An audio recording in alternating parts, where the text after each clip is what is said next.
할렐루야. 우리 비대면 영상 예배이지만 우리 옆에 계신 분들과 한번 인사합시다. 하나님이 당신과 함께 하십니다. 한번 인사하겠습니다. 하나님이 당신과 함께 하십니다. 올 한 해 우리 임마누엘의 하나님과 동행하심으로 우리 모든 성광의 권속들이 복과 생명의 길을 걸어가실 수 있기를 주님의 이름으로 축복합니다. 지난 주일에는 신년 첫 주일이라서 교회 표어인 주 안에서 함께 세워져가는 교회라는 제목으로 말씀을 나누었습니다. 우리 각 개인은, 우리 각 성도님들은 주님의 영이, 성령이 거하고 계신 성전이지요. 하지만 동시에 우리 공동체, 교회는 하나님의 거룩하신 영인 성령 하나님이 거하실 성전으로 함께 지어져가는 공동체다라는 것을 우리가 기억해야 합니다. 그것이 바로 교회를 세우신 하나님의 목적입니다. 하나님이 우리 가운데, 우리 교회 가운데 거하심으로 우리를 친히 다스려 주시고 우리는 그 하나님의 통치와 다스림, 그것이 하나님 나라 아닙니까? 그것을 우리의 삶으로 세상 속으로 가지고 가서 증거하는 그러한 것이 바로 우리의 부르심이다라는 겁니다. 그게 곧 하나님 나라를 살아내는 복음 선포적 공동체에 지향하는 바입니다. 하나님은 우리를 큰 삶으로 부르셨다 말씀드렸지요. 그런데 우리는 아직 죄인 된 본성이 우리 안에 남아있어가지고 끊임없이 작은 삶으로 회귀하려고 합니다. 죄의 본질이 자기 중심성이기 때문에 그렇습니다. 그래서 우리가 예수를 믿어도 교회를 다녀도 이 죄성 때문에 우리는 나에게 어떤 유익이 있을 것인가? 그것을 늘 먼저 따져보게 되는 거죠. 굉장히 위험한 겁니다. 이게 고쳐야 되는 부분이거든요. 그 말씀을 읽어도 묵상해도 나에게 위로가 되는, 그러니까 내가 위로만 받으려고 말씀을 접근할 때가 우리도 있다라는 겁니다. 자기 위로만 받는 말씀 묵상은 참 위험한 묵상일 수도 있을 겁니다. 설교를 들을 때도 좀 아픈 말씀, 변화를 촉구하는 말씀은 늘 다른 이들을 향해서 돌려버리고 나는 나에게 위로가 되는 것들은 우선적으로 자꾸 취하려는 그러한 모습을, 연약함을 보이게 되는 거죠. 이러한 자기 중심성이, 우리 안에 있는 자기 중심성이 깨어져야 우리는 하나님 나라를 살아낼 수 있습니다. 내가 죽고 내 안에 예수님이 살아 역사하셔야 교회가 교회 될 수 있는 것입니다. 이것은 우리의 다짐과 결단만으로는 결코 이룰 수 없습니다. 그래서 성령의 능력을 힘입어야 하는 거죠. 오늘 본문, 우리 오늘 설교의 제목이 그래서 뭡니까? 성령의 능력으로 세워져가는 교회입니다. 특별히 사도행전 2장에 기록된 말씀, 그 사건을 중심으로 살펴보고자 하는데요.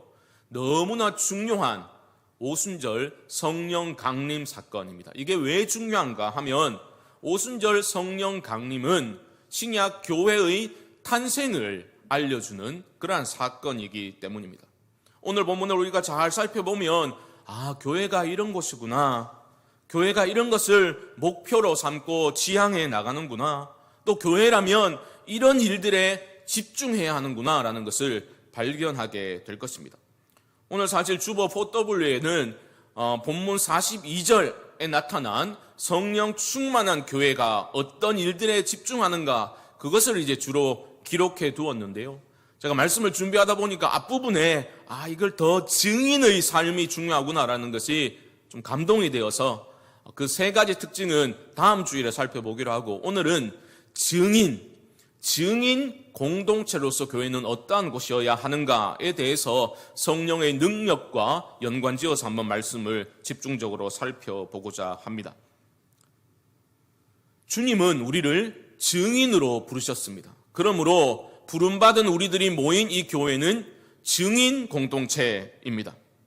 부활하신 주님께서는 제자들을 다시 찾아오셨지요. 그리고 며칠 동안 함께 하셨습니까? 사도행전 1장을 보면 40일 동안 제자들과 함께 하시며 이제 곧 승천하실 터이니 정말 중요한 것을 마지막에 제자들에게 가르쳐 주셨겠지요. 무엇을 가르쳐 주셨습니까? 1장에 보면 하나님 나라의 일을 말씀하시니라. 우리 주님 공생의 사역을 처음 시작하실 때도 선포하신 첫 번째 선포의 내용이 회개하라, 하나님의 나라가 가까이 왔다. 하나님 나라를 선포하셨고 승천하시기 전에 제자들에게도 하나님 나라의 일을 가르쳐 주셨습니다. 그 가르침을 받은 제자들은 이제 이 땅 가운데, 주님이 이제 떠나시고 나면 제자들은 이 땅 가운데 살아가면서 그 주님의 가르치심을, 하나님의 나라를 증거해야 할 증인들로 세워주신 겁니다. 이것을 1장 8절은 이렇게 분명히 마지막에서 밝히고 있지요. 땅끝까지 이르러 내 증인이 되리라. 우리를 주님은 증인으로 부르신 겁니다. 이 증인이라는 단어 헬라어는 마르투스라는 건데 여기서 영어 단어 마터가 나왔거든요. 바로 순교자라는 뜻입니다. 증인은 목숨 걸고 증거하는 겁니다. 초대교회의 역사가 이것을 우리에게 잘 가르쳐 주고 있습니다. 예수의 증인된 우리들은 어떻게 살아가야 합니까? 예수님의 가르침을 우리의 말로만이 아니라 우리의 삶으로 세상 가운데 선포해야 합니다.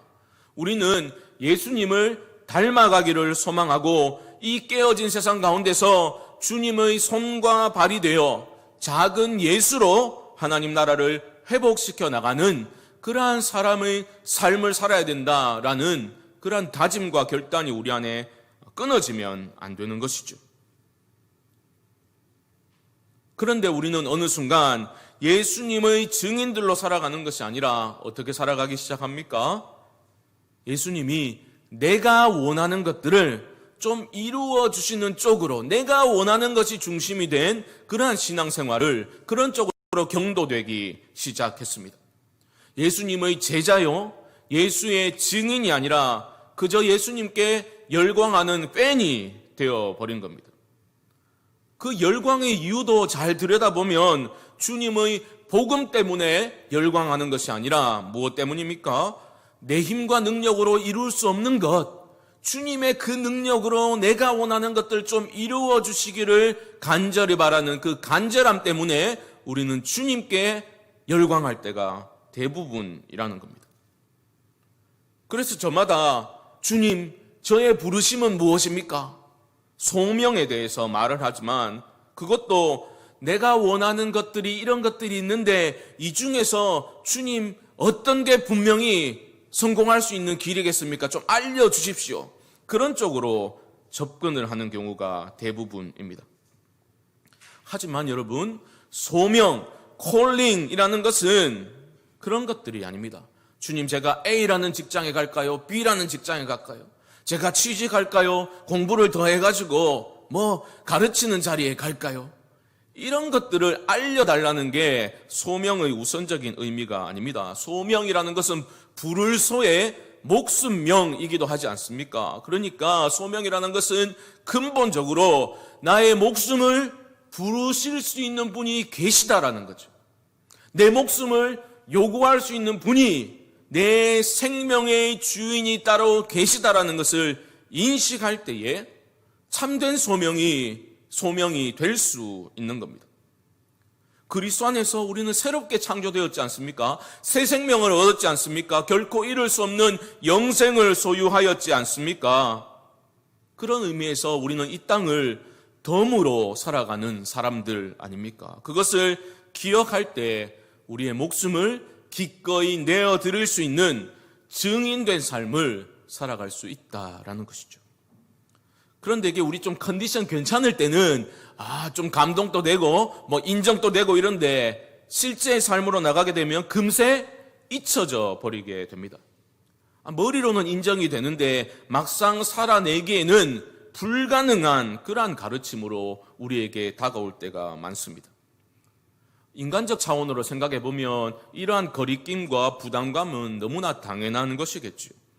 목숨 내놓는 일이 말이 쉽지 그 행동으로 옮기기 쉽습니까?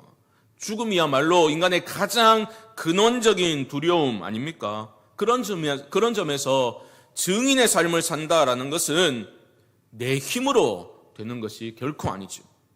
그래서 증인이 되리라 말씀하신 주님은 그 길을 걸을 수 있는 능력을 주시겠다라고 약속해 주셨던 겁니다. 1장 8절을 다시 보시면 오직 성령이 너희에게 임하시면 너희가 권능을 받고 예루살렘과 온 유대와 사마리아와 땅끝까지 이르러 내 증인이 되리라 하시니라. 내 증인이 되리라, 이것은 주님의 예언적 선언이에요. 전능하신 주님이 증인이 되리라 하시면 그 말씀은 현실이 될 수밖에 없는 겁니다. 그것을 주님은 알고 계셨습니다. 우리가 주님의 증인이 되고 교회가 증인 공동체로서 주님을 이 세상 가운데 드러내게 하는 일은 반드시 이루어질 것입니다. 그 방법이 무엇입니까? 어떻게 가능합니까? 오직 성령이 너희에게 임하시면 너희가 권능을 받고 내 증인이 되리라. 성령의 능력을 힘입어야 증인된 삶을 살 수가 있습니다. 교회가 성령으로 충만해야 증인 공동체로 건강하게 세워져 나갈 수 있습니다. 생각해 보십시오. 어린아이가 자신이 달릴 그 십자가가 세워져 있는 그 언덕을 달려 올라갔다라는 그 순교의 기록은 성령의 역사하심이 아니고는 도무지 설명이 할 수 없는 그러한 이야기 아닙니까? 눈 질끈 감고 주님 모른다고 한 번만 말하면 목숨 건질 수 있는 상황에서 온 성도들이 손에 손을 맞잡고 하늘 가는 밝은 길이 찬송가를 부르면서 그 죽음의 공포를 극복하고 함께 순교의 길을 걸었던 그러한 우리 신앙 선배들의 용기는 성령의 역사하심이 아니고는 도무지 설명할 수 없는 이야기입니다. 처럼 성령의 능력이 교회 위에 임하게 될 때에 교회는 증인 공동체로 세워져 나갈 수 있습니다. 성령의 권능이 나의 능력이 되기를, 성령의 권능이 우리 교회의 능력이 되기를 간구하실 수 있는 성도님들 되시기를 주님의 이름으로 축복합니다. 주님은 성령을 선물로 주시겠다 약속하셨어요. 그리고 제자들은 그 약속을 믿고 한자리에 모여서 마음을 다해서 간절히 기도하였습니다. 그리고 약속대로 성령이 오순절에 임하게 되었습니다. 인류 역사에 획기적인 전환이 일어나게 된 겁니다. 여러 가지 현상들이 있었지만 어떤 일이 있었습니까? 방언이 터져나오게 되었습니다. 그런데 이 오순절 성령 강림 시에 일어났던 이 방언 현상은 매우 독특한 것이었습니다. 사람들이 알아듣지 못하는 신비로운 하늘의 언어가 아니라 그 각국에 흩어져 살던 그 유대인 디아스포라, 흩어져 살던 사람들이 각국의 나라 언어로 알아들을 수 있는 그러한 방언이 터져버렸던 것입니다. 사도행전 2장 7절과 8절을 보면 이렇게 말하죠. 다 놀라 신기하게 여겨 이르되 보라, 이 말하는 사람들이 다 갈릴리 사람이 아니냐. 우리가 우리 각 사람이 난 곳 방언으로 듣게 되는 것은 어찌 됨이냐. 신기하게도 이들이 알지 못하는, 배우지도 않은 언어를 그 방언으로 그들이 듣게 되는 놀라운 일이 일어나게 된 겁니다. 이게 왜 인류 역사상 획기적인 전환점이 되는가? 태고적에 시날 평지에서 마음이 교만해진 사람들이 모여서 무엇을 했습니까? 바벨탑을 쌓았죠. 우리가 흩어짐을 면하자라고 하면서 교만하게도 하늘에 닿을 탑을 쌓아 올라가게 됩니다. 그때 하나님이 그것을 가증해 보시고 흩어버리셨죠. 그 방법이 무엇이었습니까? 언어를 혼잡게 하심으로 흩어버리신 거예요. 그런데 이제 오순절 성령 강림 사건이 일어나게 되자 그들이 다 알아들을 수 있는 그러한 말로 지금 회복의 역사가 시작되고 있음을 알려주고 있는 것입니다. 2장 11절 하반절을 보면 우리가 다 우리의 각 언어로 하나님의 큰 일을 말함을 듣는도다 하고, 이게 주목하셔야 될 부분이에요. 그들은 알아들을 수 있는 말로 각국 방언으로 무엇을 공통적으로 선포했습니까? 하나님의 큰 일을 선포하고 있는 거예요. 가끔 그런 이야기 듣습니다. 외국어가 잘 안 돼가지고 공부해도, 그렇죠? 기도하는데 어떤 기도하는 거예요?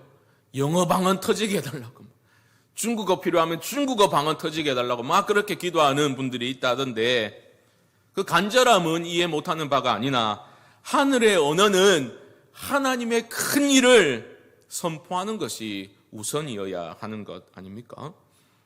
하나님의 그 위대한 구원의 역사를 방언으로 선포하자. 그곳에 모여있던 사람들은 큰 충격을 받았습니다. 너무나 당혹스러웠습니다. 그들 중 일부는 어떻게 반응합니까? 조롱하고 그걸 자꾸 부정하려고, 부인하려고 들였죠. 그래서 이것들이 지금 술에 취했다, 새 술에 취했다라고 조롱을 했던 겁니다.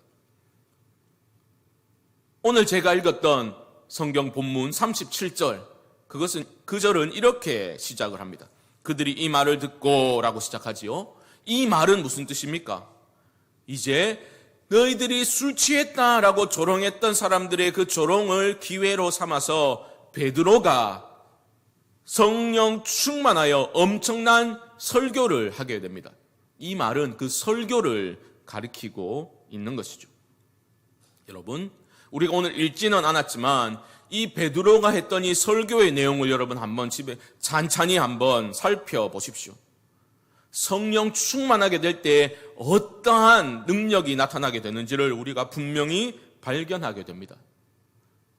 무엇보다도 베드로는 완전히 달라졌습니다. 예전의 베드로가 아니라니까요. 성령 충만을 잊기 전에 베드로는 어떠했습니까? 주님을 사랑하는 마음은 있었어요. 주님을 믿었습니다. 하지만 그 믿음은 죽음의 위협 앞에서 맥없이 무너져버리고 말았죠. 살기 위해서 주님을 부인하였지 않습니까? 3번이나 부인하였지 않습니까? 저주하면서 주님을 부인했던 베드로 아니었습니까? 주는 그리스도시요 살아계신 하나님의 아들이십니다. 그 믿음의 고백은 진정 어린 것이었고 소중한 고백이었지만 베드로는 그 고백을 살아낼 용기는 없었던 겁니다. 능력은 없었던 겁니다. 그런데 이제 성령 충만함을 잊게 되니 베드로는 담대하게 그리스도를 전하고 있는 거죠. 이게 왜 중요한가? 성령 충만하게 되면 과거의 실패와 상처와 그 모든 것들에 얽매여서 살아가지 않게 된다라는 겁니다. 성령 충만하면 자유가 임하게 되는 겁니다.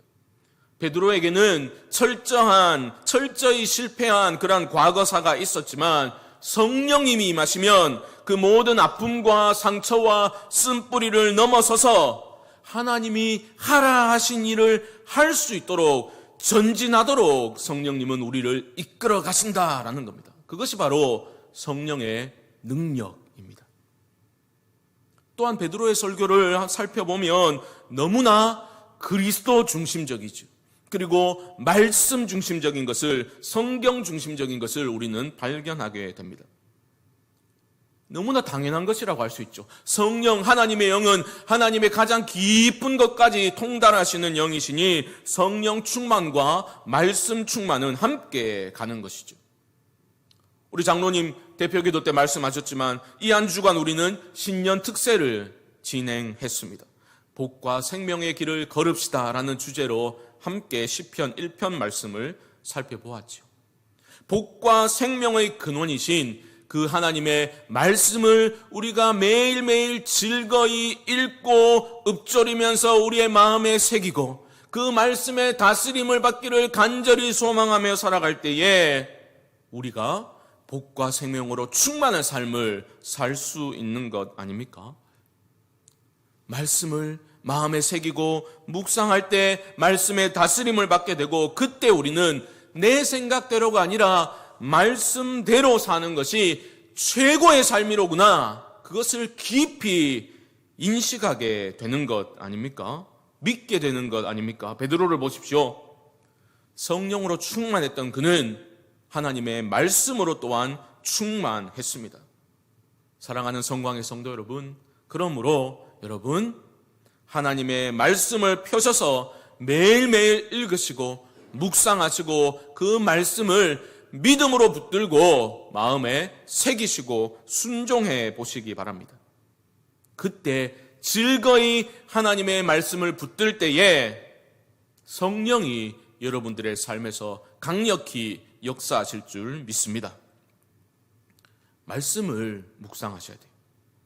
다른 것을 묵상하시면 안 됩니다. 여러분들의 과거의 실패와 상처와 쓴뿌리들을 묵상하면 안 된다고요. 그런데 얼마나 많은 사람들이 이 말씀을 묵상하지 않고 계속해서 과거의 실패와 상처를 묵상하며 살아가는지 모릅니다.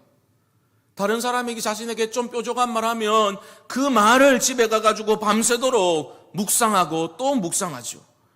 그 인간이 왜 나에게 그런 말을 했는공 이러면서 밤새 이리저리 뒤척이면서 그 말을 묵상하고 또 묵상합니다.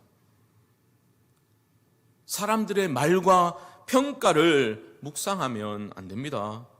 여러분, 성령의 충만함을 구하시기 바랍니다. 사람들의 말, 악인들의 말, 세상의 허탄한 말이 크게 들리는 것이 아니라 성령으로 충만하면 하나님의 음성이 크게 들리게 되는 겁니다. 내가 너를 안다.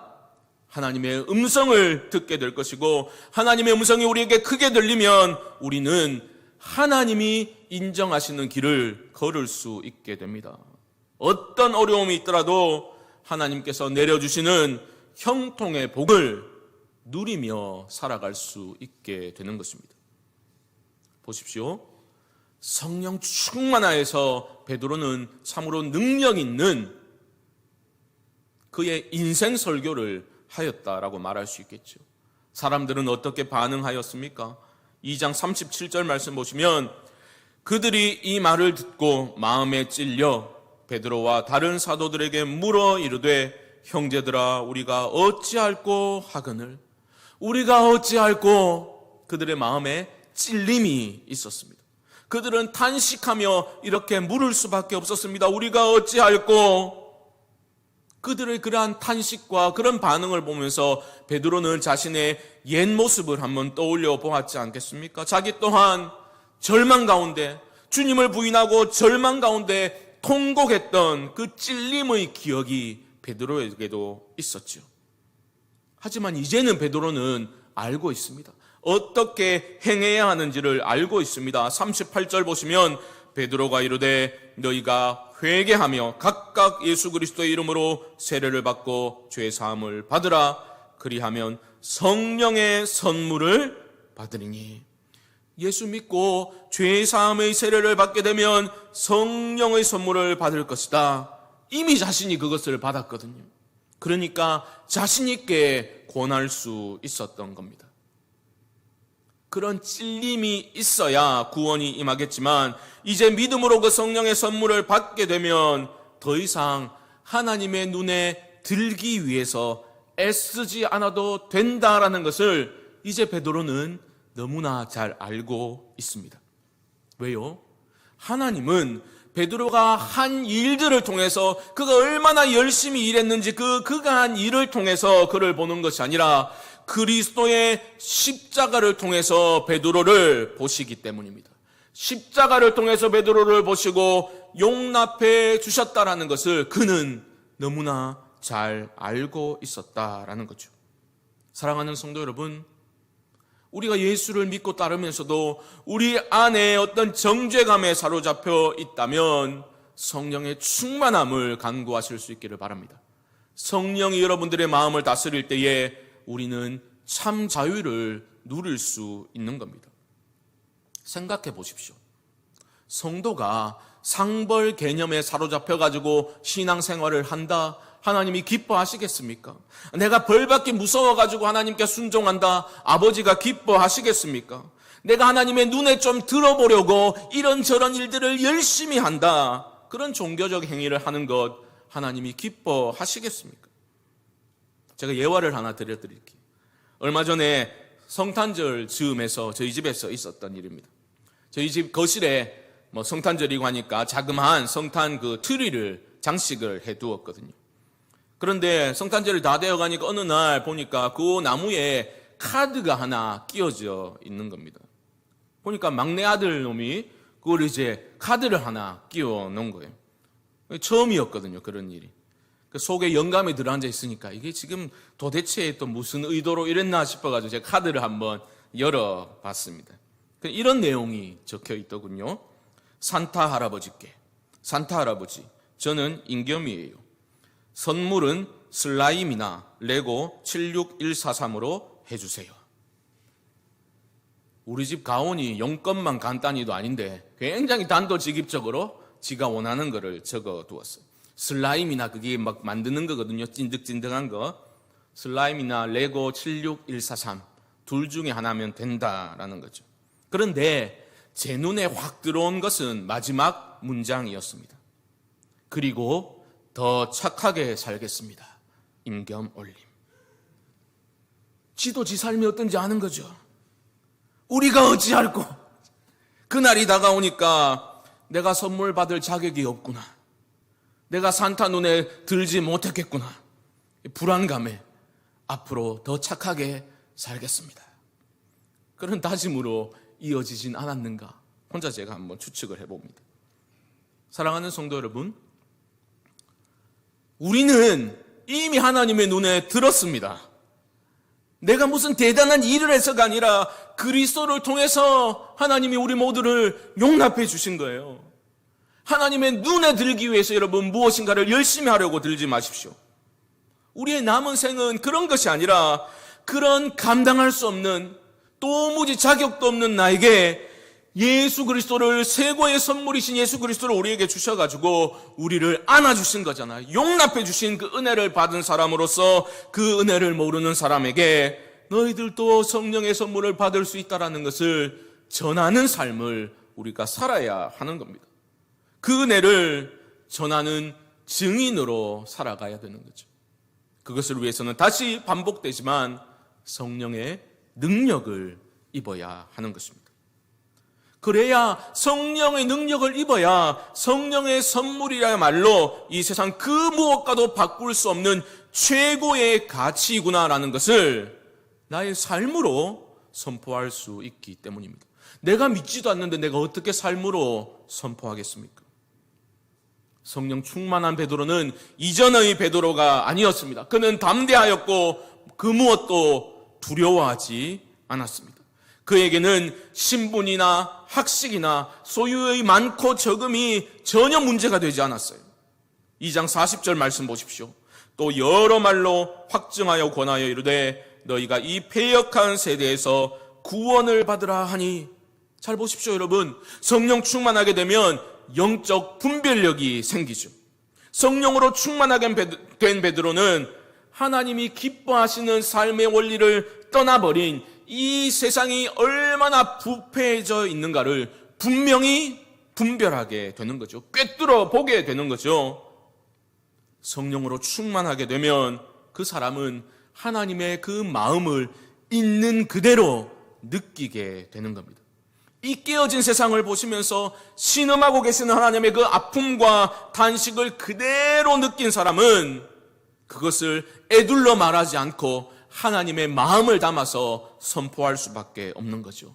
이 패역한 세대에서 돌이켜 구원을 받으라 외칠 수밖에 없는 겁니다. 성령 충만했던 베드로의 그 설교에 사람들은 그 설교가 엄청난 반향을 일으켜서 그날 3,000명이 회개하고 예수 믿고 세례를 받게 됩니다. 이것은 인간의 능력이 아니죠. 강력한 성령의 능력으로 그렇게 교회가 세워져 나가게 되는 것입니다. 사랑하는 성광의 성도 여러분, 올 한 해 우리 모두가 성령의 충만함을 구하며 함께 나아갈 수 있게 되기를 주님의 이름으로 축복합니다. 우리가 성령 충만해야 증인된 삶을 살 수 있습니다. 우리가 성령으로 충만해야 성광교회는 그 이름처럼 거룩한 빛을 발하는 복음 선포적인 교회, 증인 공동체로 이 중구 땅에 하나님의 큰 일을 선포하는 교회로 쓰임받을 수 있습니다. 우리가 말씀을 펴서 즐거이 그 말씀을 묵상하고 우리의 마음에 새깁시다. 매일매일 주여 한 말씀만 하옵소서. 한순간도 주님의 그 말씀 가운데 주님의 임재가 끊어지지 않기를 바라는 그 마음으로 복과 생명의 길을 함께 걸어갑시다. 거대한 세속사회 안에서 이 혼탁한 세상 속에서 우리의 다름을 통해서 세상 사람들에게 참 소망이 어디에 있는지를 알려줄 수 있는, 저들은 무엇 때문에 저렇게 소망 가운데 있는가, 거룩한 궁금증을, 영적인 궁금증을 자아낼 수 있도록 우리 모두가 성령의 충만함을 힘입어 생명의 길을 걸어가므로 우리의 그 모습을 통해서 세상 사람들이 우리가 어찌할꼬 그러한 복에 이르게 되는 탄식을 이끌어낼 수 있는 그런 참된 복음의 증인들, 주님의 증인들로 우리 교회가 세워져 나갈 수 있게 되기를 주님의 이름으로 간절히 축원드립니다.